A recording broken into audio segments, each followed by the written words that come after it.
One of the experiences I trust every homebrewer shares is the feeling of awe that comes from witnessing the conversion of wort into beer through the fermentation process. Even after 15 years, I still get giddy when I see the first signs of airlock activity, a nice fluffy kreuzen developing on top of my beer. The worst is when this takes too long. You all know the anxiety that comes from checking on a batch a day after pitching and seeing no action. This is why we love Imperial Yeast, who pack 200 billion cells of the purest yeast into each pitch-right pouch, which assures quick starts, healthy fermentation, and predictably great results. I strongly urge all of our listeners to check out everything Imperial Yeast has to offer and let them know that you appreciate their support of the Brewlosophy podcast while you're at it. All right, on to the show.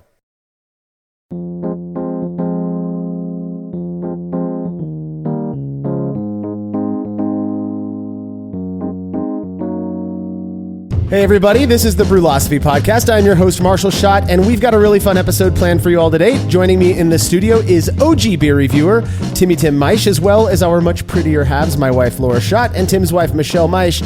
Following our last listener-submitted beer review session, I received a ton of positive feedback from folks saying how nice it was to have some new voices and perspectives on the show, which I couldn't agree more with. So I asked the ladies if they'd join us for these episodes, and they very graciously agreed. Laura and Michele, thank you for reviewing beers with us today.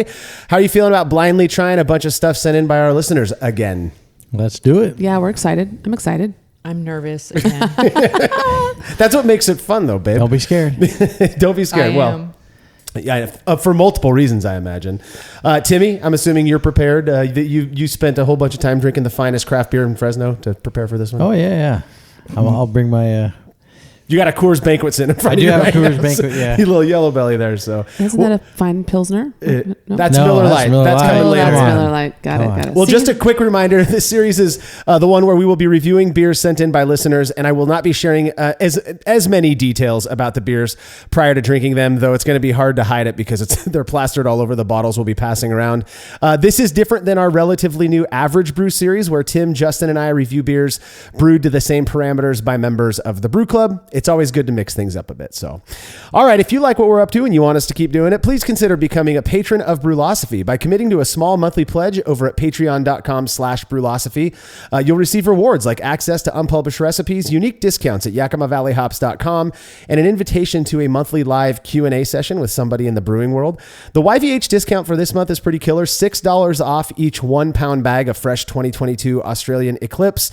So with the purchase of just one bag, you're already coming out ahead. It's just a $5 pledge. So pretty good deal.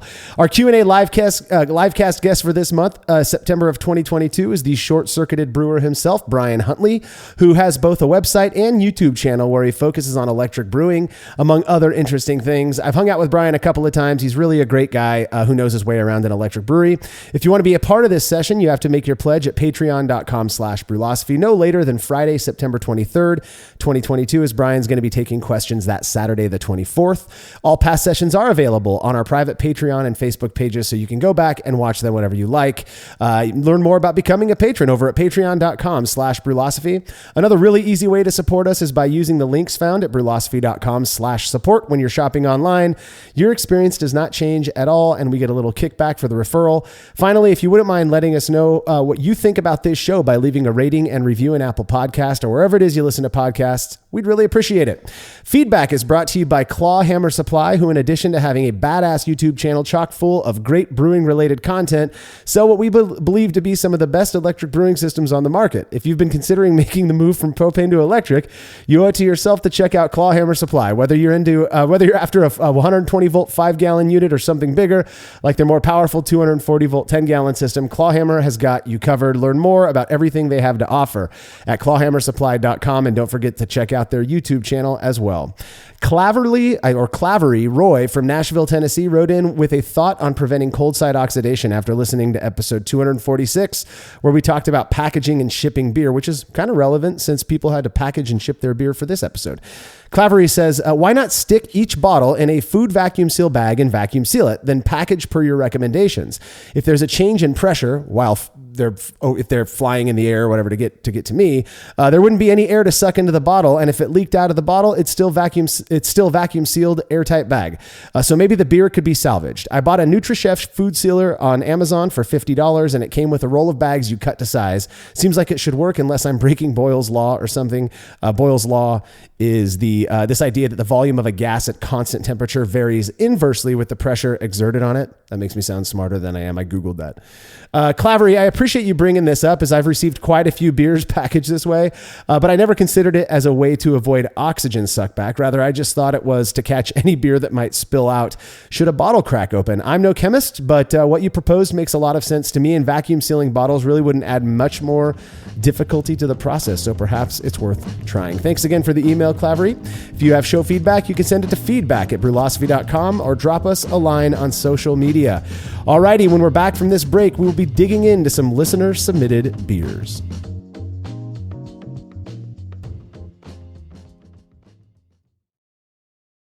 After a long brew day, the last thing I want to do is waste more time chilling wort. I've tried so many different options, and ultimately I settled on the super efficient immersion chillers made by Jaded Brewing. With the King Cobra and Hydra, I'm able to chill my entire batch of wort from boiling to just a few degrees above groundwater temperature in as little as 6 minutes. If an immersion chiller is right for your brewery, then do yourself a favor and check out all of the rad options Jaded Brewing has to offer at jadedbrewing.com, and be sure to let them know Brulosophy sent you. As every brewer knows, the best beer requires the best hops, which Yakima Valley Hops provides fresh from the source to brewers around the world, carrying everything from classics like Cascade to modern favorites like Galaxy and Mosaic, as well as other ingredients and gear. Yakima Valley Hops has it all. And don't forget to check out their new podcast, The Late Edition, where the YVH crew goes into depth on our favorite plant with industry experts. Head over to YakimaValleyHops.com now to see all they have to offer, and subscribe to The Late Edition wherever it is you listen to podcasts. Craftmaster Growlers takes traveling with and sharing beer to a new level. Made from heavy-duty stainless steel, Craftmaster Growlers are double-wall insulated and can keep beer cold for up to 8 hours. Unlike typical growlers, Craftmaster Growlers come with a swiveling tap and fully integrated CO2 regulator cap, allowing beer to stay fresh for 2 weeks or more. The square design takes up less space and will fit in most refrigerator doors, and every Craftmaster Growler comes with a 1-year warranty. There are 64 and 128-ounce versions available over at craftmastergrowlers.com.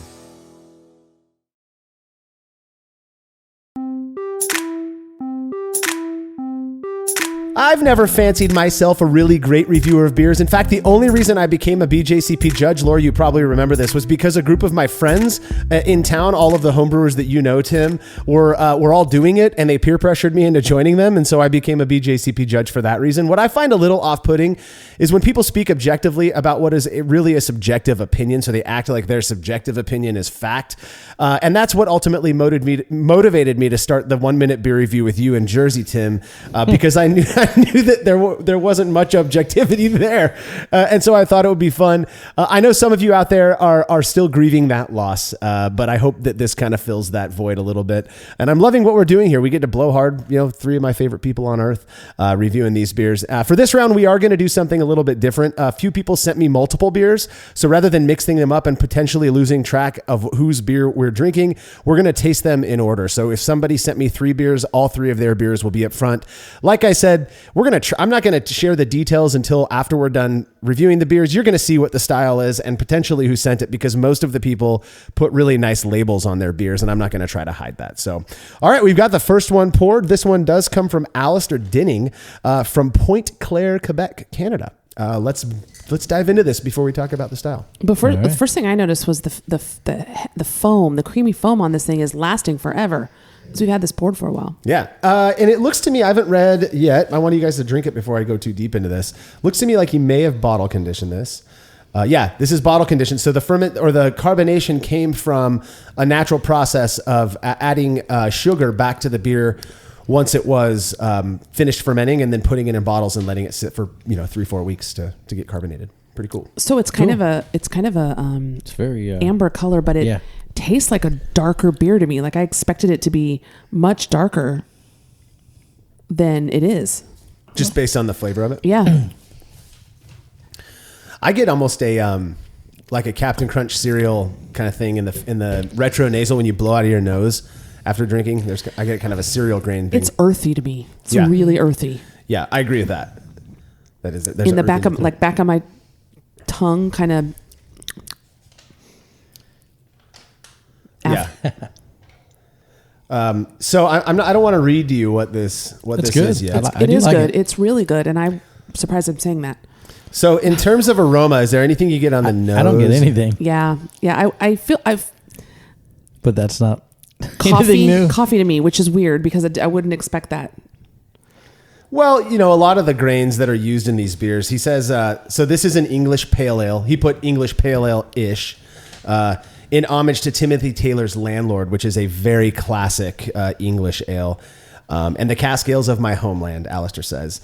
He did use a handful of Caramunic 2, which is a darker roasted malt. Caramunic is a darker roasted malt that has, to me, particularly the darker Caramunic 2, as opposed to the one, to me, has a kind of burnt, like burnt toast. Almost, I could see why you get roasted from it. Yeah. Mm-hmm.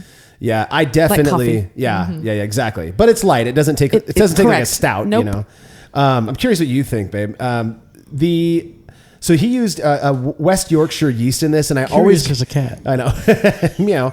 I always get the same character from this yeast strain every single time, and I'm getting in this as well. And you described earthy, Michelle. Earthy. I kind of like clovish, like clove a little bit. Yeah, it's interesting. Do you like it, Laura? Like, would you like drink a glass or at least, or is it like, no? I mean, I'm not a good person to ask that when it comes to beer. Right. But she's going to say no every time. Nope. Yeah. No. Pass. I know. Glass, I'm I don't think still wondering what I'm doing here. Like I put beers into categories and I can drink it. So it's drinkable. Yeah. Good point. So the hops he used, again, this is an English pale-ish ale in homage to Timothy Taylor's Landlord. He used Fuggles, EKG. Those two are the two of the arguably most popular British hops. They're very old. They've been around forever. I use them in all of my English beers. And then he also used Celia. I've never heard of that one. That's an interestingly named hop. And then fermented with a very classic West Yorkshire yeast, which I always get earthy, but almost dirty. And not in a bad way. I was going to say, it makes it sound like dirty. I don't like it. Yeah. I'm talking about like wet dirt.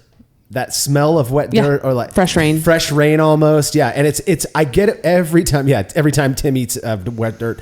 I get every time beers are fermented with this West There's Yorkshire a richness yeast. to this beer that I kind of dig, if that makes sense. Yeah. And I think it's like, it reminds me of, coffee and cold foam. There's this foam richness that not every beer has, in my opinion. I agree. It's very good. It's well made. I liked it. Yeah.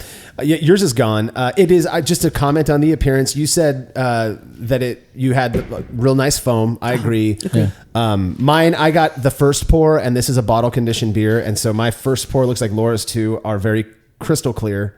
Ours weren't, but they were close. Yeah. I was pouring a little rough. Now we know they're bottle conditioned, and I'll be more careful next time. But yeah, good job, Alistair. I think it's pretty good. Tim, you'd order this at 100%. It was very good. We're gonna move on to the next beer. I have to open it and pour it, so you guys got to fill the dead air here. What are you hoping for? Maybe I don't know. Fruity. Another good beer. Oh, he did send a fruity one. I want fruity. That's what we'll do now then. All right. Laura and I are like, yay, some fruit. Fruit. Yeah, it's fruit, all right. Oh, yeah. Tim wants to wash his glass out. Go the professional route. He's very here. formal. That's Tim's job. Yeah, over there. we're going to just have you do that. Help us with that. Thank you. So this one's already Oh, yeah. looking I can already pretty. tell. It's a little pink. Right? That looks delightful. I know. It looks It's really pretty. Are we guessing or no? We're like, is this cider? No, it's beer. No, not in there. You can do that if you want. It's our review, Michelle. Just be careful. That's I think bottle that conditioned was as well. mine. Does that matter? I don't This know. one is yours. Okay. Yeah. Now we're going to share cooties. Yeah. Yeah. Let's talk about the way this thing looks. Pretty. Very pretty. Like we should be going to a baby shower and having this served with the grapefruit brunch. looking. Yeah. It's pink. I mean, it's like bright pink, just to give the listeners an idea. The foam on it has got a nice white foam, Kappa foam, which is good. It's like champagne. Hint of pink. It looks like it's highly carbonated, which I love. It is. Oh, it smells so good. This smells super good. I'm a big fan. Laura, of this one. we could totally drink this beer. Wow, that smells good. Like by the pool. I like it. It honestly doesn't really taste much like beer. No, it doesn't taste at all like. Well, it is beer actually. Wow. So I could tell by the way it looks. You're like, oh, maybe it's a cider, or because this is what my cider looks like. This is a beer. This is a solid beer. Huh. Yeah. Is this Alistair's as well? Oh, it's like crunch berries. yes. Oh, That's it's so what it tastes good. like. It does taste like crunch berries. Everybody loves crunch berries. Just the crunch berries, the all berries. Yeah, crunch all berries. none of crunch the other berries. stuff. Oops, all berries. Oops, all berries. That's right. Yeah. Oh man. Oh, so this is a beer that you and Jersey have tried before. He sent this in for you and Jersey before, and you liked it. This is an awesome beer. And one of his questions, I'm going to read it to you in a sec, is how's the color? It's beautiful. Beautiful. It has like at the end of me like a sour, A tartness. a tartness right on the Tart. end. Yeah. That is not uncommon. So this is a raspberry saison. Oh. Saison, if you say so. Say so. Saison, it's not very. That's not an uncommon thing. Saison really dries out, and so the drier a beer, the more that finish can kind of pop. It can kind of be kind of acidic, or the perception of that tartness. But there's also a lot of raspberry in it. So he put 3 pounds of raspberries in this 5-gallon batch. Yeah. He says the local microbrewery La Brosse ran a competition with the theme fruit beers. So I took my saison recipe, which Jersey and Tim tried once, and added 3 pounds. Oh, so you tried the regular saison, his regular saison. That's pretty cool. So he added 3 pounds of frozen raspberries. It's an 85% Pilsner malt, 10% wheat, 5% flaked wheat, and 3711 French saison yeast. It's a very popular saison yeast. Yeah, this beer is awesome. Home run. I have no Big fan. complaints. Yeah. I'm willing to bet this is the favorite of the day. I'm going to put that out on the Yeah. table. This is a winner. It's so refreshing. I just want to chug good. it. Yeah. Man, that's good. I'll take a rinse. Tim. Like swimming pool I'll take a rinse kind of now. beer. It's going to be a little bit hazy now at the bottom there. Just water, yeah. Yeah, total swimming pool, summertime beer. And yeah, he did a great job making it. It's always cool to me when I get bottle conditioned beers sent to me in the mail and they're not bad, because bottle conditioning just you know you're shaking the bottles up and all of the yeast and crap. Shipping. The shipping process. I mean, we did that the last average brew we did. We ended up the following episode. We ended up talking about how to package and ship beers. I'm not sure what was going on with those beers. People have proposed different ideas and we just can't figure it out. I have my theories. What do you think it is? In the mail trucks here in Fresno County, my guess is probably get to 190 degrees in the back. Good point. It's so hot, and our mailbox is so hot. I just feel like when you're getting stuff shipped to you here, it's in not, the season. Mm-hmm. Yeah, it is just not. There's certain things I don't even order. Yeah. Online. Vitamins, gummy vitamins, melt exactly. to nothing. They will melt. They will too. melt. We've experienced Or that it'll with degrade stuff. Yeah. So I just wonder if that isn't playing a role. I'm sure. I would think. Just those 3 months where it is insanity. Yeah. 100%. Yeah, yeah, and it's the thing is people usually will ship in a way that where here pour that one gently for you and Michelle, Timmy. Where I get it like 2 or 3 days after they ship it, and it goes directly in my fridge. So, but maybe it is, but the problem with that, I like how we're going off course on this, but the problem with that episode, the beers on that episode is they were brewed to the same parameters, so it seemed too coincidental because we've been doing beer reviews. 235, 240 beer reviews overall. Yeah, and maybe one or two were oxidized like that. And then this last one, I think you're right. Well, no. What I'm saying is, how come those other ones weren't? I think it was some ingredient that was used in that beer. Oh, maybe that combined with the heat. Absolutely. Yeah. Oh, without a doubt. Because the heat is going to expedite all that staling process. 115 in the air on But Tuesday. my God, I could not believe how many were bad. now are you what sure were they were like purple when we were pouring them? Yep, the purple that ones, was with Really? Justin? really? I think you saved those for him. yeah, on purpose. Yeah. Are you sure Here, you poured Justin. this beer or is it coffee? Yeah. Well, I was going to let you guys get. I was going to let you guys guess what this one It is. looks like Worcestershire sauce. It does. It's so soy dark. sauce. Soy sauce. Yeah. It's so dark. I bet it doesn't taste like that. Ooh, boy, it smells You good. never know. Man, that smells Yeah, good. you never know. You never know. That's an interesting. Yeah. Definitely coffee smell. Yes. So why does my nose smell salt? Because you said soy sauce? Is that like one of those? You said soy sauce. One of those mental like things, like It may very well. I don't know what salt smells like actually. salt water. Salt. Yeah. Okay. What do you guys think? What style of beer do you think this one is? Stout. Yes, you're right. Yeah. Bingo. You're stout. I can't chime in on that because I can see all the bottles over on this side. I know. They're interesting. I don't know, obviously, why anything, but like, there's no foam on this at all. I know. Is that typical, or could be that we're rinsing the glasses with water, and maybe I don't know actually. I like me some foam. Yeah, foam is a big part of it. This isn't a terribly carbonated beer. No. It's carbonated, but what do you guys think of the smell? Yeah, I really like this. I do like stouts. Yeah, I mean, it smells So do I. definitely Roasted. coffee. Mm-hmm. So I get the same thing out of this beer. Little chocolate, maybe. Yeah. A little bit. Yeah, definitely. I get the same thing. There's something in this beer that I tasted in that first one, the English Pale Ale that Alistair made. And I'm assuming that I haven't read the thing. I'm assuming he used the same yeast. To me, it's one of the more palatable stouts that doesn't have this bitterness factor. Yeah. It's a drinkable stout. It's really smooth. Yeah. I get like graham cracker is like the base note to me. Graham cracker with like coffee on it. Have we ever marinated beef in this? Like, I feel like that would be... We can, definitely. We have to get Interesting. Alistair to send us a lot more, but Yeah, right. Hint. Yeah, I like this. Caramely, yeah, maybe? graham cracker with like, I mean, it's almost like a s'more is what I smell. It's like chocolate, coffee, and graham cracker is what I get. Yeah. Again, I think Alistair home run on this one. Ooh, that is really good. Yeah. So I'm assuming he used the same yeast. I don't know if he's going to say. He says, I include this as a note to the yeast harvesting episode a while back. I just bottled an ESB. It's a British style beer. Brewed this the next day, and the wort went straight on the yeast cake and the carboy. Frankly, it was a little nerve-wracking to rack into a carboy I'd cleaned, but nothing funky happened. Marisada, roasted barley, flaked oats, and flaked barley. Excellent recipe.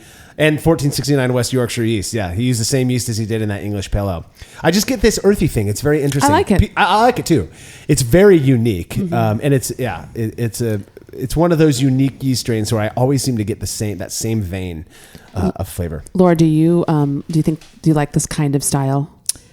I usually don't. It's not what I gravitate towards, but it's good. I mean, It's not like it's better of those that I've had. Yeah, I agree.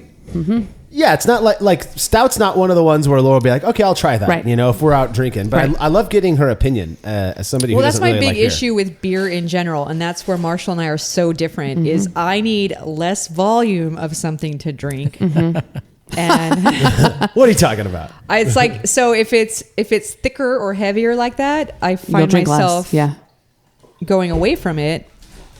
sure, makes complete sense. He can outdrink me Yeah. 10-1. Like Volumetrically speaking, Right. Yes, Fluid that's ounces most wise. people, I believe. Yeah. Right. I don't know how I do it. I was born this way. practice. Practice does make perfect, they say. Corona. All right. That looks like a Corona. So this one is bottled in a Corona bottle. He did leave it. So I was actually in here recording an episode in the one Saturday morning a few weeks ago, and local brewer Brad Jennings, who we've tasted his beers many times before. He's a phenomenally good brewer. He texts me while I'm in the middle of recording, and he's like, "Hey, I'm up in your area and got some beers to drop off for your next review episode. Can I just?" I'm like, "Dude, I'd come out." Oh no, you know what? I was dropping Hazel off at school or something on a Monday. I'm like, "Oh, I'm going to be there," and he dropped them off right before I got home. So Is that I what wasn't this able to is? say Brad, but yes, he dropped off 3 beers, and this first one we're going to start with is bottled in a Corona bottle. So good on you. Well, we know Brad. Like, what if we drink this and we Oh no, hate it? you're thinking different this is a brewer. different Brad. Oh, different Brad. Okay. This is not Corona Many Brad. Brad Oh, okay. brewers out there. This one does have a little on the bottom, but I think you're going to be safe if you're just gentle with it, pouring it. Cool. Yep. She's making me pour hers. Let me do that. There you go. There you go, Timmy. Yeah, just don't pour too hard. I see just a little bit popping up there, but color-wise, it actually looks a little bit like a Corona. he calls it just add salt. So he's not saying what the style is on the bottle. So you feel he calls it just add salt, which makes me think of perhaps margarita. I know he Yeah, does I some was gonna say weird margarita. stuff. Yeah. Maybe lime in it. Maybe some citrus. We'll see. Oh, this is cool. This is cool. Not a bunch of fragrance. It actually smells really good. It smells like I want to drink a lot of it. Yeah. Wow, dude. So I read what he did to this, and that's exactly what it smells like. I've never had anything that tastes like this. Me before. neither. It's like it already has a lime in it. Dude, this is crazy. So it's good. It is so. So do you guys like it? Yeah, I do. I'm trying to figure out what it is. Like it's a different mouthfeel. Totally. Right in the middle, it almost tastes just like water to me. Yeah. But it's interesting. It's hella good in my opinion. It's more complex than it looks like. It's very clean. It's very clean. And do you get, besides like the normal beery stuff, do you get anything else in this beer that's unique or? It seems to me like it has a little lime to it. Well, for sure lime, but there's something else, like a level of something creamy, and I don't know what that is, but not. Does that make sense? Yeah. Dude, Brad, this beer's awesome. So I could drink this. There is no citrus in this beer. Wow. It's like a Dos Equis with It's lime. so good. It's a Corona clone instead of using the regular hops that Corona uses, which are old school, noble hops, I imagine. He used this hop called Lemon Drop, which tastes like citrus. There you go. And this tastes like there's lemon in it. It's delicious. It's crazy. Mm-hmm. He said he used the More Beer clone, their Corona recipe clone kit, or I don't know if you use a kit or not, but fermented it with a very popular Mexican lager yeast strain, and it's the Corona clone, except he used lemon drop hops instead of something else, and it got all of that lemon flavor in there. Could you imagine rimming that glass with some tahini? Or some salt. Just add salt. Laura's making a rimming joke over here. She can imagine that. The old rim job. Oh my God, I'm so glad he left 2 bottles of that. Yeah, that's good. That is so good. That's good. It's very good. That's what I'm saying. It's almost, when you're drinking in the middle, it's very... Very light. Yeah. Yeah. That one looks even lighter. Very palatable. I'm going to save that one for the end, actually. Let's move on to this next one. So he calls this one Last Hops Ale. I don't even need a rinse after that. That just add salt. God, that was delicious. Yeah. Yeah, man. God, this is so much better when they're not all oxidized. Yeah. Right? All nurple. Yeah, no joke here. I'll take your glass.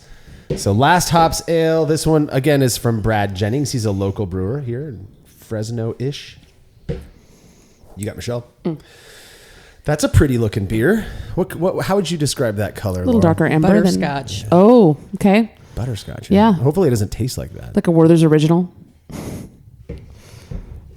Yeah, so it's kind of we'd call that copper. Mm-hmm. Yeah. Copper. Nice, perfectly clear. Almost bright, not quite bright. I call it homebrew bright. I can't smell anything. I smell some fruit. To me, it smells like a classic pub ale. Like if you go to, we got Mad Duck here, and they have their pub ale, and it kind of has that. You're making a face, Timmy. Tell us what you're thinking. Woo. Wow. It's definitely weird. Definitely a pale ale of some sort. To me. Ooh, I think it's good. Super classic pale ale. Too bitter for me. Yeah, it's bitter. Yeah, classic pale ale. Yeah. You know me and bitter. Yeah, you do not like the bitter. Does it taste like juniper? No, Right. it does not. No. Because my theory was that juniper for you is bitter plus fruity hops. Yeah. Or floral hops. Floral. Like yeah. I'm not getting the floral. Not at all. Either am I. I get bitter, but then I get mostly malt. But it's real light malt. Laura, you just pass on that beer, right? Yeah, it started out fun, and then halfway down my throat, it closed up. This is a child's show. This is a children-friendly This is show. not. I was being serious. I can't even think. No, I get it. I completely agree. Right? In the start is the first swig, and then You make a face. Whoa. Yeah. Not our cup of tea. Yeah. I actually like it, but I like bitter stuff. You do? Yeah. I want the pink beer. I know. Well, I'll go see if he sent more of I that. do like that one. We'll do. He calls this Last Hops Ale. He used 6-row instead of 2-row. 6-row is a classic high efficiency. It's really hot, we'll call it, malt that they use in the big breweries. Because you don't have to use as much, you get better efficiency. Cool. He used Azacca hops and some leftover Citra, Amarillo, and Cascade. Those are classic American pale ale. As of the last 2 decades, I'd say American pale ale hops, fermented with the Sierra Nevada yeast strain, the Chico strain. He said he had some leftover hops from previous brews and wanted to use them up before they got too old. The Azacca was a mistake buy. They were in the wrong tray, and I wasn't paying attention when I pulled out multiple packages. Been there, done that. I hate when that happens. This is why. Oh, and yeah, he needed to take some Perle from me a while ago, and this is why. So, I like it. I could drink it, but Yeah. I mean, I finished my glass, so it wasn't Yeah. undrinkable. A lot of people that's for sure. do. Powered through. Yeah. Just not my deal. so bitter is a weird thing because I feel like that's the most divisive thing about beer. Actually, is the bitterness level. Yeah, and that's what I was talking about with that first one. So while it wouldn't be my preferred flavor, I can drink it. Right. Something like this one, personally, it's too bitter for me to even drink. Agreed. Yeah, I just chugged Laura's leftover of the last hop sale. We're moving on to Brad's last one, and this is the second to last one for this segment. And we'll come back. I want to get the ladies poured on this one first. This will be the first time. It'll be the first time I've ever had this. It looks like lemonade or like a diluted lemonade. Well, wait till you taste it, Michelle. Here, give me your glass. So brewers do weird stuff with... We know that. I'm talking about in the brewing process. We do weird stuff, and there is this one drink called Skeeter Pea. Oh, yeah. I remember you making this before. So I've never made Skeeter Pea. Matt did, but I was showing you the pictures back when Matt was with Brewlosophy, and he made it. Skeeter Pea is like crystal clear, though. So this is not that. But it seems to me to be very similar in kind. And look how pretty it is. Oh, it does literally taste like lemonade. Kind of like a pear. That's delicious. Oh. I'm kind of scared to try it. I feel like Laura here. That is outstanding. Yeah. I like it. Really? Yeah. Oh, Another one that I'm adding vodka to that and calling it a day. Skeeter Pea vodka. Yeah. So it's like this is like the hoopty version of Skeeter Pea, which Skeeter Pea is already pretty hoopty in and of itself. Right. I was going to say, based off the name. Yeah. Name. He calls this hard country. Anybody have any guesses why he calls it hard country? Like country time. Country time lemonade. It's country time lemonade. He mixed up 4 gallons of country time lemonade. Oh, it's actually country time. It is country time lemonade. This is now my new favorite. That's why we like it. That you can ferment anything. Yeast is a crazy beast. All he did is he fermented country time lemonade with the most popular yeast strain out there, the Chico strain, and he put. I just wanted to see what would happen. So sold. Yeah, it's good. Sold. I am buying that in the stores tomorrow. Oh wait, I can't do that. I mean, we could easily make That's this. delicious. We have a whole thing of country time lemonade powder. Yeah. It's surprisingly good. It's really good. What's the alcohol content level on this? I don't even. Oh, we don't even know. You'd have to test the. It's on the bottle right there. Oh, it's 2.3%. That's weak sauce. Vodka. That's why Michelle already said she was going to add vodka to Done. it. Did you just 2 snaps in a Z foamation? Yes, I did. It's like that's almost not worth drinking then. I know. Needs more. It's a mixer, Tim. Well, what's the calorie count? That's what I'm wondering. Is there any protein? That's the new popular thing in brewing these days. Is like get the lowest alcohol. Like nobody wants alcohol in their beer anymore, and no calories, and like even homebrewers are trying to do that kind of stuff. They can drink water. I'll brew you some That's what water. I said. We had an episode on non-alcohol brewing. I was like, I'm never going to do it because I love sparkling water. Yeah. And it's not like I love the flavor. What I love about beer is the gestalt. I love the hops, the malt, the alcohol, and if any of that's missing, I'm probably not going to drink it. No. So, yeah. Well, Brad, you slayed this. Totally. I kind of want to know what Brad thinks about this now. It must have taken him 10 minutes to make, to prep and then let it ferment for a couple of weeks. And then I wonder if he back sweetened it with more country time or something. It's really fun. I like it. It's fun. 100% delicious. Yeah. I know. Years ago, Laura and I were walking through the grocery store and looking at all the different juices and was like, I wonder what that would taste like fermented, because it's basically prison hooch pruno. You take like Welch's grape juice, put some yeast in there and let it ferment out. That's basically what this is, right? Yeah. But the thing about lemonade, though, there's a refreshing element, a little bit more than a berry. The berries can be refreshing, but this is really great, considering it's 105 degrees outside. I know. Yeah. It's too. I would want more alcohol in there. All you have to do is just add more sugar, though. Or vodka. Yeah, well, I mean, you could then that would be a mixed drink, right? That officially makes it a mixed drink. So, but you could. Now my mind's kind of racing on it. I wonder. I mean, you could also just not dilute the lemonade as much. So you add less. You double the amount of powder, right? And so or reduce the amount of water by half, and then that would make this 4.6%. I think you have a project. You want me to do it on your hands? Absolutely. I think you should quadruple it. Yeah. So it's like 12% alcohol? Yeah, that's sip it. It'd also probably be like syrup, like lemon We'll syrup. put it on our pancakes. But at that point, it's basically that lemon weird drops. stuff. Or lemon drop, lemon drop shot, or What's that stuff? Limoncello. Limoncello. Ugh. It's tough. Ugh, that stuff's hard Harsh. to drink. I know. It's like 21% alcohol or something. I have some in the freezer right now. Yeah. Maybe that's why I don't like it. Is the limoncello? I'm not a fan of lemonade. I'm a weirdo who doesn't like lemonade. Yeah, but this is very much. delicious. That's what I'm saying. Is I kind of like this. Yeah. Yeah. Next thing you know, somebody's going to make a beer with Powerade. It's been done. I'm sure of it. Some brew club member did it, and we published it. A I was going to say, I think I saw that on good for sports. Facebook page. Yeah. Yeah. Pre-sports drink. Talking about. I know. All right, so this one, you can't miss the cans. So this is from Loose Ends Brewing. If you want to ignore the style while you're pouring it yourself, this one will not. Well, it'll be clear all the way down, and I will take whatever's left over. Our friend John Luce from Loose Ends Brewing, just outside of Dayton, Ohio. I believe he's in Centerville, Ohio, is what it's called. He came to town on his way up to Yosemite. That's one of the cool things about living in the shadow of Yosemite is that any friends or fans of Brewlosophy who are cruising through town can hit me up and we'll hang out. And he came by and brought some beers that we drank and shared. And then he just sent me a really nice thank you note and then some beers. So I figured I'd include it in this review session. Cool, Every cool beer that label. super cool label. Yeah. I love his whole, I think you were here. Maybe it was Paul who was here. We were talking about he was a mechanical or electrical engineer prior to starting the brewery. And so all of his things were named. All of his beer names Ohms. are, exactly. Yeah. So what's this one called actually? I didn't look. He calls it Lorentz, Lorentz Force. Lorentz Force. That's got to be some. Yeah, there's a scientist that invented something with the last name Lorenz. This is the most interesting fragrance that I've experienced today. Well, that would make sense given the style. Right. That was my initial reaction. I'm looking at Laura's face. I would not suspect Laura would enjoy this beer very much. I can't It's even. weird. I can't even put my bitter, finger though. on it. It's not bitter. I love this style. I'm confused by the flavor. It's so good. It's so good. I mean, at first I'm like, oh, it's really sweet. And then I'm like, no, it's not. Yeah. That is such a perfect way to describe Belgian triple. That's what this is a Belgian triple. So in the monasteries in Belgium, they would brew. Michelle can't take it. So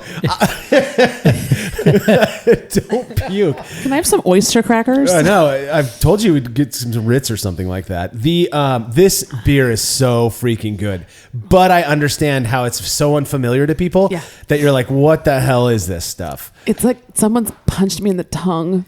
So it's pretty strong. I don't know if he puts It does. the It does. ABV on It these. does feel strong.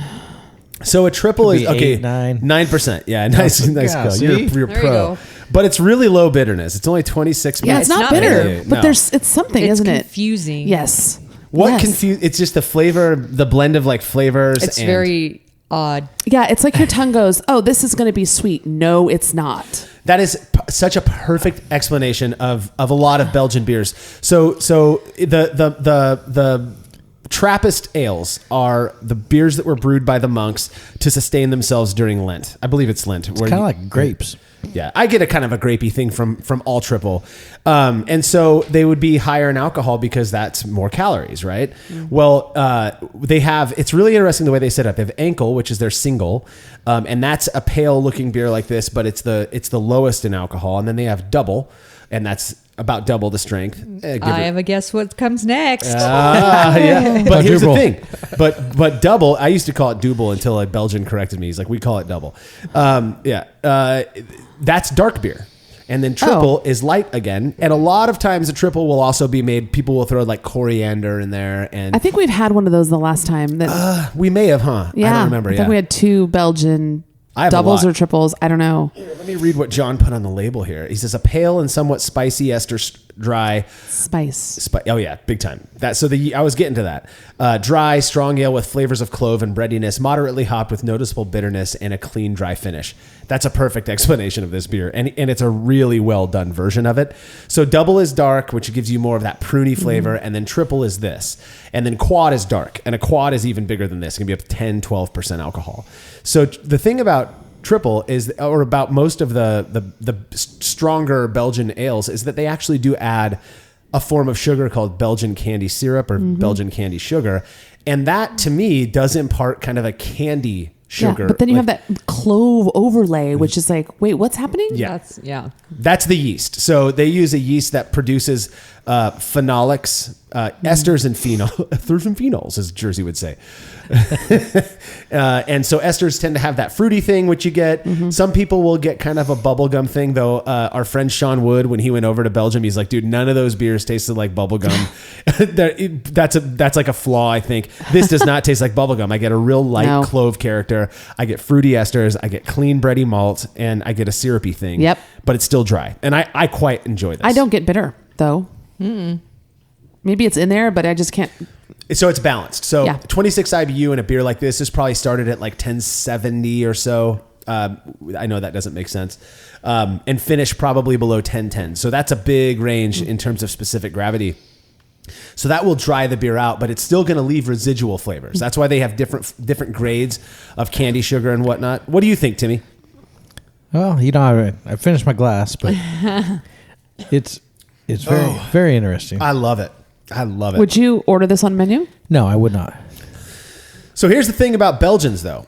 Back when I started homebrewing, a lot of homebrewers, because you couldn't find them at craft brew bars, you couldn't find them any bar really. But so homebrewers the excuse was, I'm going to make Belgians because you can't find them anywhere. You can't find them. The reality is you can make a lot of homebrew, even if it's not a Belgian beer, taste like Belgians, a bad version of them, because they're not controlling their fermentation temperature. You can kind of screw up a little bit, and then you could just call it a Belgian. Like I accidentally made a Belgian beer. Because it was phenolic. So if I made a beer, I just call it a Belgian. I just call it Belgian. Yeah. But I think John's obviously a phenomenal brewer. He's well trained, and I think this is a great beer. We've got one more from John that we're going to try in the next session, but we do have to get to a break at this point. We will be back with more listener submitted beer reviews.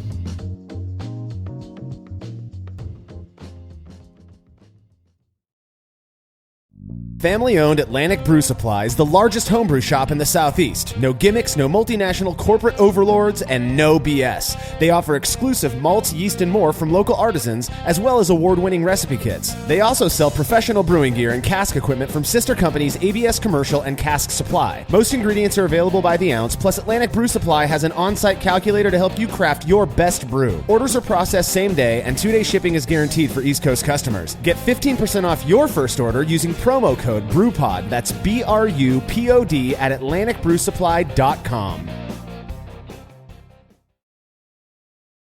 There's no denying that stainless steel is the best material for brewing equipment, and Delta Brewing Systems offers some of the lowest prices on high-quality stainless gear, like the Firm Tank, which in addition to holding 8 gallons or 30 liters of wort, comes with a domed lid to even further reduce the chances of a messy blow-off. Plus, it can hold up to 4 psi of pressure for closed transfers. Delta Brewing Systems also has their own line of brew kettles, as well as one of the lowest-priced all-in-one electric brewing systems out there, and their prices are shockingly low. If you're in the market for legit stainless gear that won't break the bank, do yourself a favor and head over to deltabrewingsystems.com today.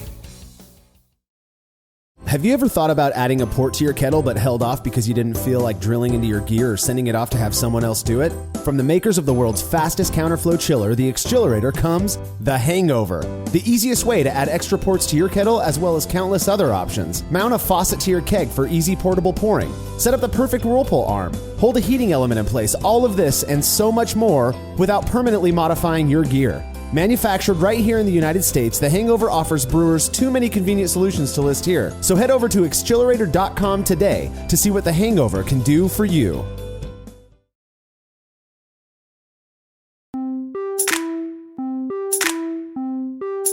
All right, let's jump back into these reviews. First one for this segment is the second beer sent to me by John Luce of Loose Ends Brewing out of Dayton, Ohio. He calls this one Hertz. Hertz. Again, he names all of his beers after electrical stuff. So what do you guys think? Oh. Let's go by the way it looks first. It's very good. Perfect. This Sexy. is commercial bright. It's perfectly clear. Yeah. Pale golden, yellow. Golden. Gold. Yeah, I would say more pale. Yeah, it's golden. Why does yours look more... Because he's got 8 times more in that glass than you do. That's a pint. We talked about my volume and the ability for me to consume. Is that really why? Because ours is just less quantity. That's it. Okay. Yeah. Right. So it's thicker. Yeah. Oh my God, it smells so good. Yeah, it smells pretty beery. Got an odd smell. Really? Yeah. I like the way it smells. I think it smells like beer. Yeah, it's very beer-like. Very beer-like. To me, it smells like white bread. Like you opened up a pack of rainbow very bread. clean and delicious. Yeah, I like it. Yeah, this would be something my husband could drink all day. Oh my God. Yeah. It's so good. It's not bitter. Nope. Not at all. So it's obviously a pale lager. It's not fruity. That's not bitter. It's not fruity. It's not very hoppy. It's not very earthy. There are people out there listening right now who are like, I know what it is. I know what it is. It's a... What It's the? It's Helles. It's a Helles. That's Oh, right. Timmy. Timmy nailed it. Oh, Yeah. what? Helles. Oh, mm-hmm. Yeah. I believe... It's a good dog name. Hellas. Helles, come. Where the hell is Hellas? Yeah. It's also a good beer name. Yeah. Like a lemon to it. I like it. No? I don't it's get good. lemon. No. Yeah, Laura likes it, which, hey. Maybe I don't either. Because it's not Yeah, too never much mind. of anything. No, I agree. It doesn't hit you in the face. No. It's good. It doesn't grab you by the throat. It's middle of the road all the way down. Yeah, I like it. Yeah, it's perfect. The whole thing with Helles is that it's perfectly balanced bitterness, sweetness, Yes. hoppy malt. Yeah, there's none. It's like nothing stands out. So Helles is just one of those like Yeah. traditional classic German lagers. It's very good. If you go to the store right now and you buy pretty much any popular German beer, Weihenstephan or whatever, that says original, it's a Helles. What? It's okay. So Tim, you want to read what the can says? Nope, you go. You want me to do it? Tim forgot how to read, is what it is. I'm also blind. I just had a question. If I want to go to the store and buy a Helles, what's out there? No, well, you'd have to go if you're going to like our local grocery stores. Chances are you're not going to find it unless one of our local breweries made it and distributed there. If you go to like Bevmo or Total Wine, they will have it. You can look to like Weihenstephan or Holliner. Vic will have Helles. Yeah. Oh yeah. He's a craft. He peddles, and if you can get it through the sea of hazy IPA, though, is what it is. Yuck. But the thing is with Helles is if you see, like I think I said this earlier, if you see a bottle that says it's a German lager that says original on it, That's what that is. usually original is going to be their Helles. Yeah. So Weihenstephaner calls their Helles original. Okay. Yeah, and it's I love it. It's one of my favorite styles. It's a lot of brewers' favorite style because of how simple, clean, everything that I you wish said. you'd see more of this. Like, you go to these breweries and, they've got a billion things on tap and that's never one of them, it feels like. It's because the people out there who are spending the most money want hazy and hoppy right now. Or seltzers, right? I mean, that makes sense. Right. You got to make what sells. Well, I know about this one because whenever we go somewhere and it's up on the board, you You'll get order it. excited. Yeah. Because you'll Oh order my God, this. they made a He Helles, will. yeah. Oh, he will. That's I know what it is only off of that. Okay, that's fair. Ooh, this is an interesting description that John put on the can. He says, Hertz has pronounced malt flavors of bread crusts, crackers, and water chestnuts, along with a moderate bitterness for easy drinking. I would agree with all of that now that you said that. Water chestnuts. Yeah. I know. Well, those are a very, they try don't this have a lot again. of flavor. And They have a lemon. little bit of a starchy flavor, which goes along with bread. starchy. That's interesting. I would call that earthy, but maybe that's the same thing. I love the flavor of water chestnuts, the same way I love this kind of beer. And I mean, it makes sense. Yeah. it kind of does. Water chestnuts, yeah. Although I don't really eat water chestnuts No. by themselves. No, they're in like the They're always Asian in dishes or something. something. If I ever walked in and just saw you like Spinach munching on a dip. can of water chestnuts, what the hell happened to my wife? What These kind are of so good. craving is this? No one does that, by the way. Well, now I want to. Just You to know what I'm surprise me. craving? Yeah. Hey, can you go grab me a can of water chestnuts? Drain them, please. What do you dip water chestnuts in to make them taste good? Who knows? Spinach dip. Chocolate? That'll make anything taste good. I just put them in food. stuff for the texture. Yeah, it's Like a for texture thing. crunch. Yep. That's what I use them for. Stir fries. Oh my God, Laura makes I think it's our family's favorite dish. It is you'd speak to it better than I could. It's like this Korean beef, but we use ground it's so turkey. good. It's we make crazy lettuce good. wraps with it. Lettuce wraps, yeah. Like sesame seeds or no. Well, so it's that concept I was talking to you Yeah. about before, but I use ground turkey. Yep. And then cook it in sesame seed with the oil. water chestnuts as the crunch. And then put that in. Yeah. And then a bunch of other stuff. That's delicious. And then we put it over rice and then lettuce wrap Perfect. things. And you know what goes good with that dish? Helles. It's a hella good Helles. It's the Helles. Hells yeah. I'm actually Helles, surprised yeah. you guys haven't had that. No, Yeah. Helles? No, Oh, the dish. that- No, we haven't. Yeah, I haven't. I now I'll I'm a make it fan. for I'm you. going to remember Helles because if I see it, I know it's a safe thing for me to drink. Helles or Original. Yeah, original. Almost ubiquitously. See, I was listening. If it's a German beer, almost ubiquitously, Okay. if it says original, it will be a Helles. Yeah. So because the other big people, I could see how people would get confused is because people would confuse Helles with Pilsner. I was going to say that, and you're like, huh? I'd be like Helles. I could see that. Pilsner is more bitter and has more hop character overall than this. Yeah. What is that? What is what? Coors Banquet beer. That would be an American premium lager. As the a BJ's. lager. Okay. Yeah. I mean, these are all lagers. Yeah. Actually, I think the majority of what we're drinking this round are lagers. What do you guys think about this one? I just poured the next beer. Beautiful color. Beautiful color. Coppery, ambery, same again. Absolutely copper amber is what I would call it. Yeah. Okay. Yeah, this is awesome. So this one was sent in by Mac Brewing, also known as Ryan Mac. He sent us plenty of beers, I believe. We've at least talked about Ryan before. He's from Not bitter. Chicago, Illinois. No, this should not be bitter. No way. I haven't shared the style with you yet. Oh, I know. Yeah. that's like a Werther's very good. original. I was going to say Yeah. caramely. Yeah. That makes sense. I'm reading the Like a recipe right now. Werther's. Yeah. That's definitely Werther's a butterscotch. Caramel though, huh? So I will tell you this. He sent over what he calls a German style mix pack. So all of the beers are of the same fabric. We'll put it that way. They're just different. Different That one has styles. the most caramel.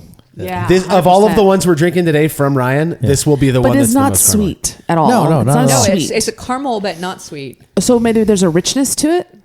Like when I see rich, I think buttery, which is caramely, you know. But I don't get butter in this. No, at all. not at all. It's very clean fermentation. It's actually quite delicious. It's very good. Really and it's is hella good. dry. I get super dry. Like it doesn't stick in my No, mouth. yeah. Which I like. Yeah, so do I. So when you go to Germany for Oktoberfest, there are As I always do. yeah, Me yeah. too. When people, I should As say, people per- who have per more money than us. usual. Yeah, Yeah. But when you go to Germany for Oktoberfest, they serve what my understanding is what they used to serve is a beer that would be made in March and then they'd lager it all the way through to October for Oktoberfest.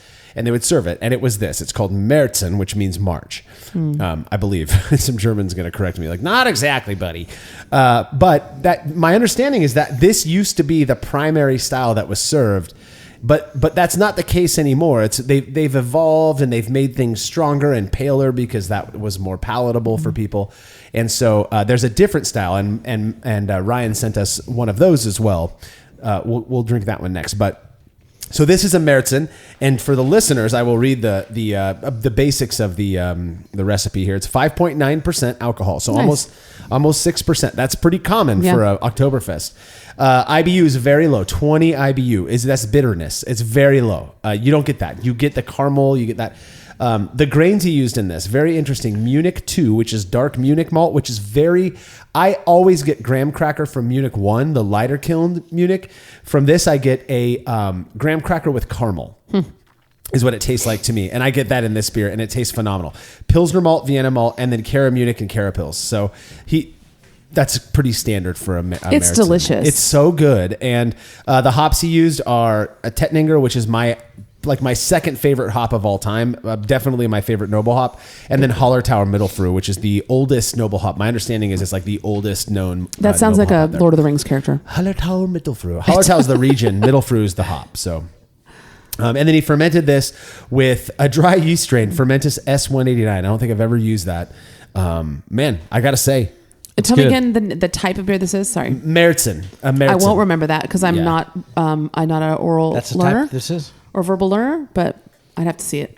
Yeah, I've just heard all these names so many times. Helles is easy. I know what they but are, I don't, but I don't know what they taste I don't like. even know what letters would be in that word. But Märzen is Marzen. Marzen. Some people Okay, say Marzen. Okay. Marzen or Märzen. Yeah. okay, So, what did you think of it? I would drink a glass That's of this. good. And Very to be good. honest, Marshall, I'm surprised. Like so many of the beers that we've tasted, like I don't hate them. Yeah. Well, we're getting lucky on this one because I think after the last episode, people are tailoring what they send in to you guys. Oh, yeah. thanks, guys. Yeah. Yeah, that one is really Yeah. caramely. Oh, it's it's so super nice. interesting. But again, when I think caramel, I think sweet. This is not a sweet beer, but it's a but pleasant. in a way, it is a sweet beer to me Oh. because it's not Bitter. making Yeah. Okay. You know what I'm trying to say? Okay. It's not sweet, but it's not bitter. beer Oh, it's so good. ish. That's good.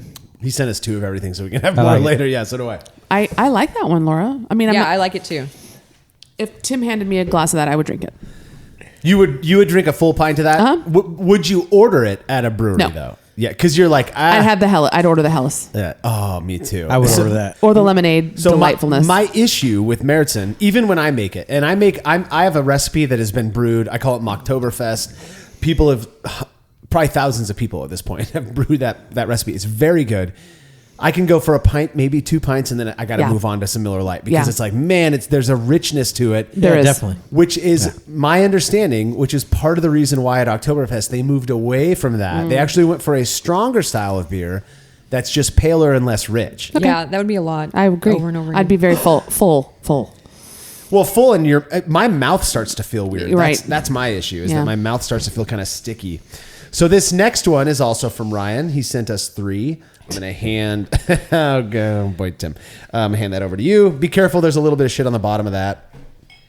Shit at the bottom. This is another one. I call it homebrew clear. It's not bright like a Miller Lite, but you can read a newspaper through it. Mm-hmm. Could you? Yeah. Well, I don't know. Laura's going to try. Proving me wrong over here. Well, oh, buddy. That smells amazing. I cannot read anything. I cannot either. I can see- tell you let that me much. see if let me see if I It's can. cloudy. Now I got to test myself. Well, I always have Well, to. we I have can less. read it. We have I can less. totally read it. Oh, Well, it's kind of magnifying. It's because they have a giant glass of it too. Yeah. that's true. Also, yours has a marking on it. You have a Hop Chronicles glass. I and Tim and appreciate. have- Tiny I glass. appreciate the foam. Yeah. Oh, me too. Yeah. These are well made. Absolutely. I haven't read anything that Ryan's. I want to read after we do his third beer. I'll read the whole note. I like that. Smells phenomenal. This smells exactly like what I would expect if I was cruising around Oktoberfest. Yeah. Really good. Yeah. Not as rich as the last one. Yeah. So here's the crazy thing. It has 0.8% more alcohol. Really? So this is what they call fest beer. And it is what basically Meritzen, that dark beer we just had, kind of evolved into. And now this is what they serve this is at good. This is Oktoberfest. really I could good. see that. It's 6.7% alcohol. There we go. And you're cruising around drinking steins of this. Because Yes. it's not as rich, and you're like, I'm good. Let's have another. Oh, it was an easy light beer. I can have 4 of them. You know, Right, 4 and it's- freaking half gallons of it. Right. No, I like it. There's some flavor profiles in here that are Man, a is it little bit good. more complex. This tastes exactly like my fest beer. I got to be honest. The one that I make tastes exactly like this, or this is what it reminds me of. I haven't, obviously side by side. Michelle's trying to nail something over there. I can tell. to it. You are constantly saying lime and lemon. I don't taste any lime. Yeah. No, Did no. you like drop a lemon on your head today or something? It's like everything's got lemon. I don't get You lemon realize or I lemon. have no idea what I'm talking about. I will say this, that the We yeast... do realize that. Yeah, we realize that. I will say that the yeast that he used, which is Fermentus W3470, is the most popular, according to Fermentus, is the most popularly used strain of lager yeast in the world. So many breweries, Crone Wolf uses it, House Pendragon uses it. A lot of the brewers we know of use this same yeast to ferment their lager beers. This is better than the last one. Yeah, I like this one. Better than the last one, right? Yeah. Same style, but slightly I different. do like this one better than Yeah. the other Yeah. one. Which is, I think, why it evolved Right. from being... Because I do too, but it's pale And I lager. like the other one, but I did too. I Until love we the tasted other this one. Yeah. Yeah. The thing about this Meritzen for one's me... a little more refreshing. It is. Yeah, it is. Everything about it makes it more drinkable, right? Correct. That's how but I feel it still too. has the goodness, if that makes any sense. Like it still tastes good. It doesn't. Yeah. It didn't pull out all the flavor to give us something that's more drinkable. Simple tastes good though. Like sometimes simple is just Yeah. better. Yeah, because the Meritzen is more complex, but it also just has so much going on, and it's. Yeah, that's the style though. That's not Ryan. Ryan nailed this. Yeah, it's very, Meritzen very good. was phenomenally good, but I just like this style better, right? What's this one called? So this is Fest beer. Oh, Fest. Fest, Fest. Fest. like Oktoberfest. Okay. Festivus. Fest. And then BIER. For the so rest of Fest us. beer. Okay. Yeah. So Fest beer for the rest of here. Festivus. You should name a fest beer that. Festivus. That was For the a rest of us. Seinfeld episode. I guarantee I wouldn't be the Festivus. first to do that. Yeah. So I want to give a little bit of detail on this because Ryan included it. 6.7% alcohol, 24 IBU. That is nothing. It's perfect for this style. Grains he used were Pilsner, Vienna, and Victory. So Victory malt will give a little bit of... Tim knows what's up. I've heard of it. Victory malt will give kind of a biscuity type of flavor, is what they say. I love biscuits. I get sweet biscuit from Victory. Hops were 100% holler tower. That's my nickname. Stop sharing that with you. people. Wish. No, air biscuit. Name a beer that. Air biscuit. Yeah. We'll name a highly oxidized beer Air biscuit. The grains used were Pilsner, Vienna, Can Victory. I make the label? It's just Tim because we know that you're Air biscuit king over here. Hallertau Middle Fruit or the only hops that he used, and he fermented it with 3470, which is a very popular lager strain. I love it. Yeah, home run. Is this a IBU thing? Is it 0 to 100? Is it endless? So what does that number mean? It's funny you should ask because we actually just did an episode where we talked about brewing to style, and one of the things that's involved in style is IBU. It means International Bittering Unit. Oh. But the thing is the only way to really measure bitterness is in a lab, and labs still call it a bitterness unit. I wish they would call it something else, because IBU was a thing that was kind of attached to beers based on homebrewer knowledge, and so it's way off. It's never right. So like these IBUs, I would imagine these actually taste about what Ryan's reporting. So 20 is not bitter. Oh, that's not, well, it's, so I could do a 1% beer that has 20 IBU and you'd think it was bitter as hell. But then I could do a 7% beer that has 20% IBU. So you need both measurements. Exactly. Because what happens is, the more grains you use, the sweeter the beer is going to be, because that's what comes from the grain is the sugar that gets fermented out. And even though you ferment it out, there's still an impression of sweetness there. So that's, I don't want to get too much down that rabbit hole, but I was just trying to figure out if that number you kept is that high or low? meant something. That's low. That's really low. The only thing that would be lower, really, if you think about like Hefeweizen, that is not bitter at all. Well, the lemonade was Belgian wit. There was nothing in there. Right. There was no bitterness in that. Yeah, that would be 0 IBU. Yeah, I'm good with that. Ooh, that one doesn't look good. That one looks a little wonkers. It's got the purple tinge. No, I will it let doesn't. you boys try that one first. So here's the deal. One of the beers in the pack, which I just opened today, was upside down, and I have a feeling it was this one. If I will say this, Michelle, if you don't mind going out to the black fridge and looking for a bottle that looks like this that says Kolsch, we'll sample that one instead of this, because it is just murky. And then don't shake it on your way back in. And I'll pour a different one for now. Tim, we're going to drink a Kolsch next, so I gave that away. Have you had Kolsch before? I know you have had Kolsch. Sure I have, yeah. Do you remember, though? Do you know Quarter Mile? The Kolsch personality. The Kolsch personality. Or Quarter Mile Kolsch at Crow and Wolf Brewing. Is one of my favorite beers that they make. So Kolsch is an interesting one. It's basically in Cologne or Köln, Germany. It was their attempt to basically match they would slay me for saying this, I'm sure, but kind of match the whole Pilsner thing that was going on in other regions, but using a yeast that could ferment warmer but still clean. So the idea behind Kolsch is it's not quite a lager, because you're not fermenting it at 50 degrees Fahrenheit or 10 degrees C. You're fermenting it upwards of like 58 to 62 Fahrenheit, which would be closer to like 13 or 14 C, and it still should be clean. It should have a nice. The one thing that people will say about Kolsch is it should have a fruity ester. I don't. Even in like world-class examples of Kolsch, I don't really detect a fruity ester in them. I think they just taste like a well-made, lager beer. But so that is Kolsch. We'll I'm going to read what Ryan sent us now while we're waiting for that beer bottle to come back. He says, first off, thanks for all that you guys continue to do for the homebrew community. We certainly appreciate you. Well, I appreciate you for saying that, Ryan. He says, second, and most importantly, here is some beer. I'm sending over a German-style mix pack of 3 beers to try. A Kolsch along with 2 versions of Oktoberfest, Fest beer and Märzen. Those are the 2 versions. I don't brew too many traditional styles like this, so I'll be keen to hear any feedback you can provide. The Kolsch was literally the last pour from the keg and haphazardly bottled from the tap on August 10th. And I think I got these let's see, he says, hence, not out there, huh? Okay, well, we'll just try this one. Hence why there's only 1 bottle of it. Well, he just said there's only one. I sent you out there. He sent 2 bottles of the other ones. Both Oktoberfest versions were beer gunned into bottles on August 28th, and hopefully 2 of each made it to you intact. They all made it to me intact, and I just presumed there was 2 of each because I can't count. Hopefully you also have a massive pretzel to eat alongside these German beers. We are not eating pretzels, but that would be awesome. I know. If I was thoughtful enough, I'd have read this before we did this. I can't wait to hear your thoughts. That should be the norm feedback. now. Or send a pretzel next time. Beer cheese. It may very well be. It may very well be that the reason this is hazy is because it was from the bottom of the keg. So I'm going to taste it. Does anybody else? You go first. You go first. let Mikey try it. It is super hazy, like opaque. It looks like a hazy IPA. Yeah. Yeah, but I'll try it. Whatever. I'm going for it. Ooh, it smells good. Tim, I think you'd like it. It smells way good. I always smell it first. You guys. It tastes good. It tastes yeasty is what it tastes like. What does that mean? Is that abnormal then?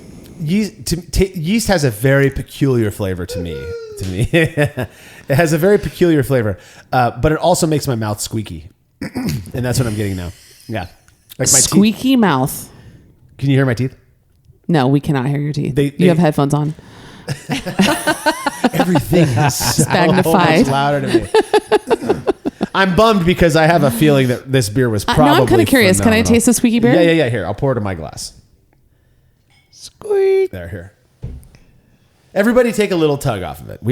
It is Ryan. You know that's me. how we all got You know me well Ryan, enough. I'll give you. Oh, look, Timmy's going for it here.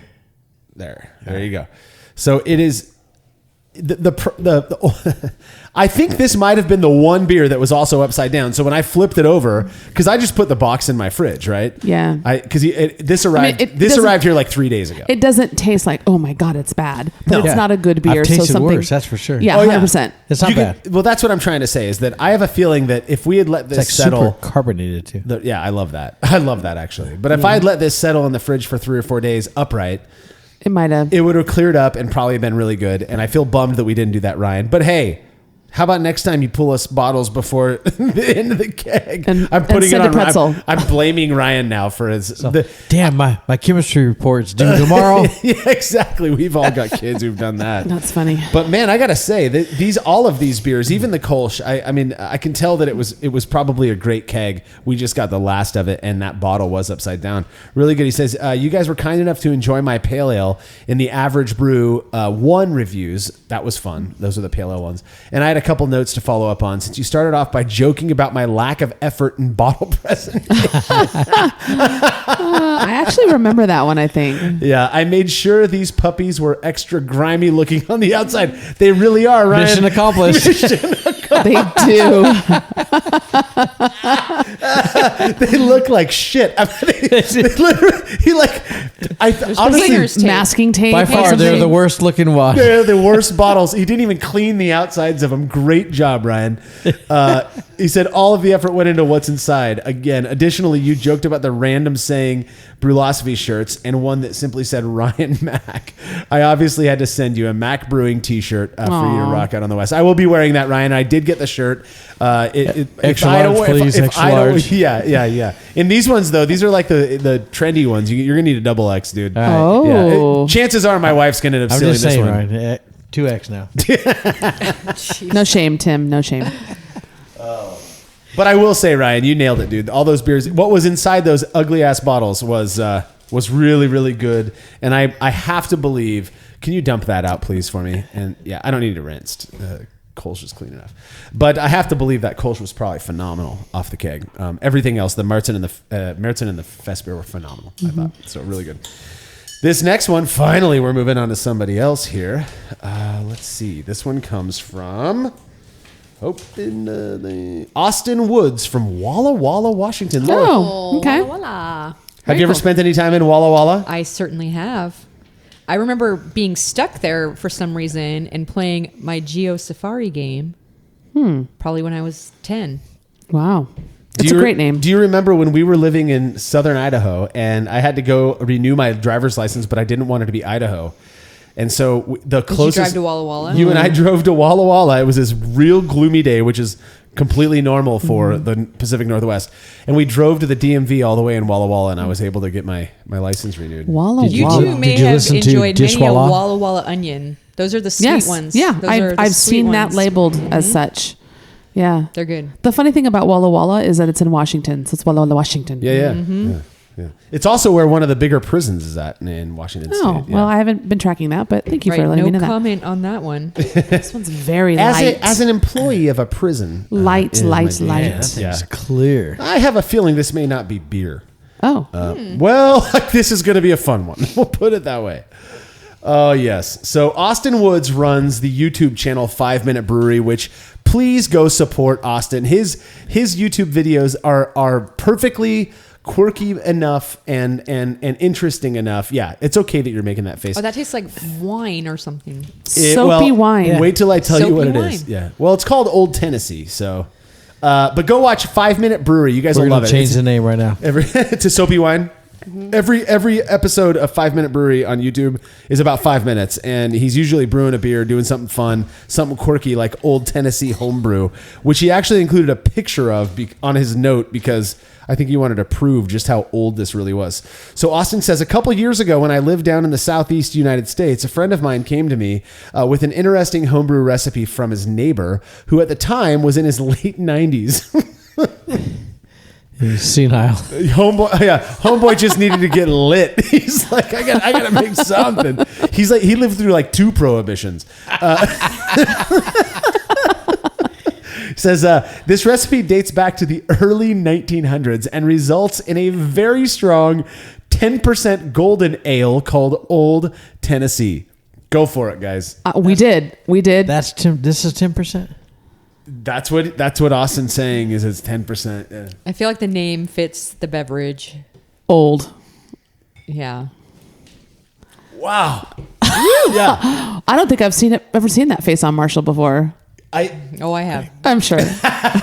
It feels more boozy than 10%. It's almost like a shot. Yeah. It's like my whole throat is warm right now. Soapy wine shot. So why are you getting soapy? I don't know.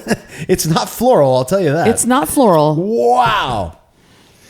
That is weird. It's thick. It's kind of thick. Yeah. I do not. I get the opposite. It's like drinking water that has booze in it. Oh, yeah. With a little bit of hops. It's not my fave.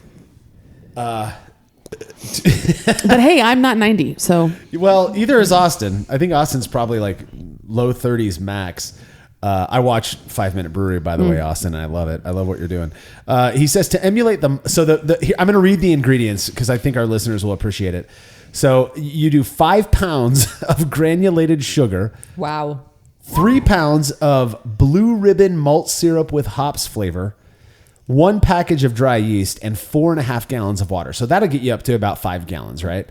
And so Austin says to emulate the malt syrup with hop flavor mentioned in the recipe, I used 2-row and Cascade hops. I matched the gravity. A churro? A churro? A churro would probably be pretty good. I guarantee somebody's made a dessert stout with churros. Yeah. Send us a churro. Please send the churro beer. Churro stout. Yeah. I swear we've had one. Sorry to interrupt. Yeah. No. Well, you should be. He says, I matched the gravity and SRM, that's color, based on a sample recipe I built with malt syrup and Beersmith. That's a recipe calculator. Tradition dictates legally you did not get this beer from me. Oh my gosh. Too late. I'm going to finish mine for posterity's sake. That's sweet. Yeah. This is, I'm curious what you think, Austin. And I hope you did a video on this. I'm going to have to go look at your YouTube channel. This does not taste good. No, but I could see. It should be called like Grandpa's little secret or something. Yeah. Oh, Grandpa's old cough medicine. What do you take? Yeah. Grandpa's cough syrup. Yeah, Grandpa's cough syrup. Oh, man. It is like, it's so strong, but so dry. And like all I feel is the alcohol right at the tip of my throat. And yet you're powering through it. Oh, I'm Yes. gonna drink them all. 10%, you got to do it. For posterity. For Yeah. sake of posterity, yeah. For, I want this to live in infamy, me drinking Old In your Tennessee. Yeah. Well, soon to be in the Fresno municipal sewer system. That should be a beer name. And you had your wife's as well. Oh, wow. I think you're a masochist. I don't know why I keep doing this. I think he likes it. It's because I know we're getting to the end. I want to catch a buzz. Is what it is. I got it. So this is I'm trying to describe the flavors because you guys didn't. You just didn't like it. We said soapy wine. I don't get very soap syrup. winey. I get the wine. From the strength of it is what you're talking about. Though. Probably. Or the I don't sugar. know. There's a ton of sugar in it too. I mean, wine That's is like true. sugar from grapes, fructose. But it's sugar. It is. But it's also bitter to me. Austin, it's well made, brother. It's well made. Weird beer that I'm fair. glad you That's did. fair. I wish if you were a Brulosophy guy, I would have made you do this, a brew it yourself, because this is a lot of fun. Yeah. And this is what I was talking about earlier. The reason I'm drinking it is because I would never try this again. And as long as it's not putting hair in my palms or whatever that they say about the old, yeah, that's coming, brother. Yeah. It's, to your point, it's an adventure. It's an adventure. A very not tasty adventure that's still palatable. But you finished them all. All of them. I did drink everybody's. Yeah, what has gotten into me? Okay, here we go. Final beer. Okay. I almost thought I forgot to press record there for a minute. So Panic. Yeah, I had a little moment of panic. You're gonna have to drink all that again. Man, we just thankfully we could have done it because everybody sent me doubles, but we're only drinking one bottle. We would have had to act it out. Yeah. Reenact it. Everybody's like, oh yeah, so good. Yeah. Oh, I hated that one. I think this one's going to be really good. Right. Oh God, that doesn't look right. Wow, that's purple. That is legit purple. It's root beer. No, that's Is oxidized it supposed purple. to be purple? No. Tim knows. It's not supposed to be purple. It's oxidized purple. Yeah, I'll take your word for it. You guys just want to pass my glass around then? No, No, there's another one in this is the Marshall's fridge, review. Marshall, I think. Marshall's 1 minute beer review. There is. Okay, let's look at this. So this was sent in by Dan Yanulovich, I think, from Albany, New York. That's up there by Marco. Yeah. Albany is near Buffalo, near-ish. It's also near Phil, who is a ex-Brulosophy contributor, had to bounce because of family stuff. He sent in a cream ale. I'm just going to read this whole thing before we sample this. I almost thought I saw blackberry, and That would Maybe make it's sense. supposed to would be make that way. sense. If there's blackberry in it. Oh, this is great. This is great. Okay, this is good. Okay, so I think he knows. So he brewed a 10-gallon batch, grain bill, American two-row, and flaked maize. That's corn. It's flaked corn, so like corn flakes. I love corn. That makes it a cream ale, basically. Put Tettnanger, and that's all I used. Tettnanger is a noble hop, my favorite noble hop. Let's see, everything is good there. Fermented with 1056. So he fermented it with an ale yeast, common for a cream ale, but he fermented it cool, carbonated it well. So the backstory on the beer, he calls it Charlie's Uncle. I have not tasted it. I'm looking at it now. It is purple for sure. There is a regional lager that I'm fond of, brewed by Matt Brewing Company in Utica, New York. I've actually had beers from Matt Brewing Company, stellar beer, in Utica, New York, called Utica Club Pilsner.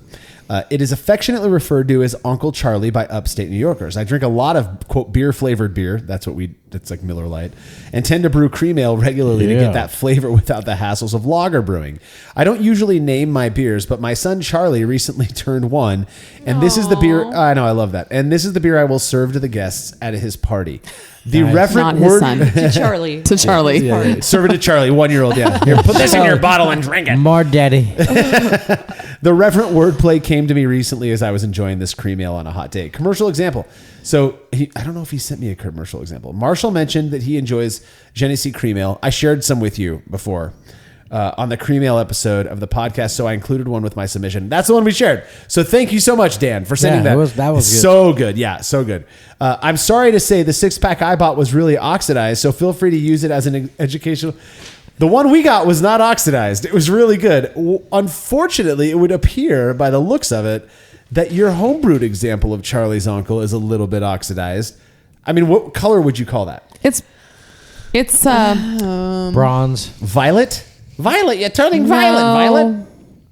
It's a light purple. It's light purple. Like, mixed with amber. We'll just call like it nurple. rusty, almost. But Yeah. like, Nurple. like it looks metallic, like a... It looks like if you were to put a grape Jolly Rancher in water. Yes, and then that's exactly what it looks There you like. go. It's like light purple. Yep. So I'm going to try it and I will pass it around for you guys to try. Here's the deal, Dan. We were just talking about shipping of beers and all of that stuff. It makes sense to me if that's what ruined this. I'm not saying it's ruined yet. This is a purple beer. It looks like you put blueberry in it. So here we go. Oh yeah, it does. Yeah. It smells oxidized. So Oh. I get, which is just, Spoiler. you guys might still like Spoiler. it. It smells oxidized. What I get from oxidized is this hyper kind of sweet thing. Yeah. I wonder if your teeth are gonna squeak. For as purple as it is, it tastes pretty good. I guarantee you, taste it. Dead serious. I guarantee you that the non-oxidized version of that, just bottling alone, can be a pain in the butt. Bottoms up. Here you go. I mean, it's perfectly clear. You can tell. Look how purple that is. Purple. It's so weird. Who is this, Ryan? This is Dan. Dan. Yeah. Dan. All right, Dan. You know it's purple. I'm still going for it. It does smell sweet. Yeah. It's very sweet. But the flavor's not so much. Did you taste it, Laura? I did. It doesn't taste that bad. No, it tastes good. Yeah. It tastes metallic-y to me. So that's oxidation. Yeah, that's what I get too. It's like a weird blend of sweet and metallic. That's not intentional. Clearly, to me. Yeah, it does. The aroma will always give it away. Yeah. That aroma is oxidation. Yeah. Look even the foam. Yeah. Well, Dan. Too bad, but I appreciate you sending the beer into us. 100%. I do think there's an irony to it, and I hope you're laughing about this, Dan, that the Genesee that you thought was oxidized that you sent to us was delicious. We drank it at your house, remember? Yeah, it was good. And somebody sent some Bujevic, and we had all kinds of great lager beers. This is actually, I can tell 100% this is a great beer off the tap. Bottling beers off the tap is a pain in the ass. No matter what you do, you're going to expose that beer to oxygen. So there's this kind of thing is like, what can I do to mitigate that? And there's only so many things you can do. It's very difficult. Send the keg. The fact you sent it to me is very appreciated. I certainly appreciate the fact. And to be oxidized, it didn't taste that bad. No, it tastes good. Yeah. I'll actually probably drink that because, like I said, I'm working on my buzz here. Yeah. Wow. But I do appreciate you, Dan, for sending that in. And what did you guys think of all the beers today? Did you have a favorite? Everyone did a great job. Pleasantly surprised. What do you think, Laura? What was your number one and number two? Clear winner was that raspberry one. Really? Yes. Over the lemonade. Oh yeah. Alistair's raspberry saison. I like the Corona one. So we have another one of those we'll open right now. The Corona look-alike or whatever it's called, make-alike. I was thinking the raspberry or whatever the pink one was, but that lemonade one was my favorite. We have another one of those too. Followed by the raspberry or the pink one. So Brad Jennings, like I said, is local, and I still have one of each of his beers, and then we have one of each of the Fest beer and the Meritzen we can open later today.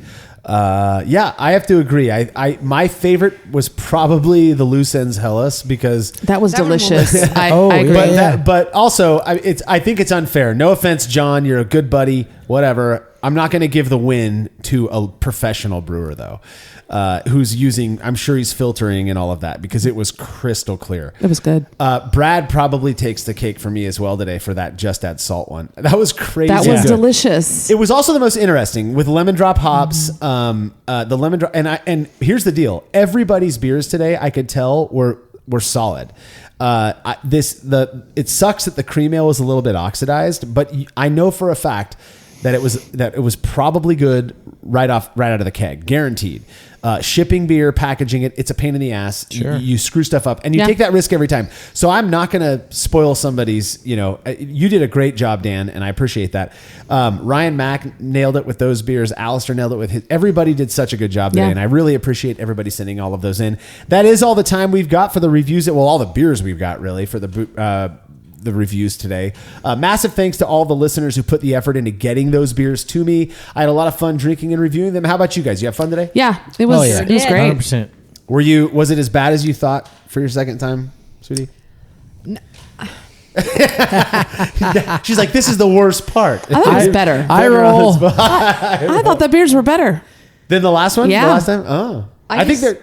I get nervous about what to expect, so I don't know. So it's not that you're nervous about what you're going to say. You're nervous about all of it. Well, I appreciate that.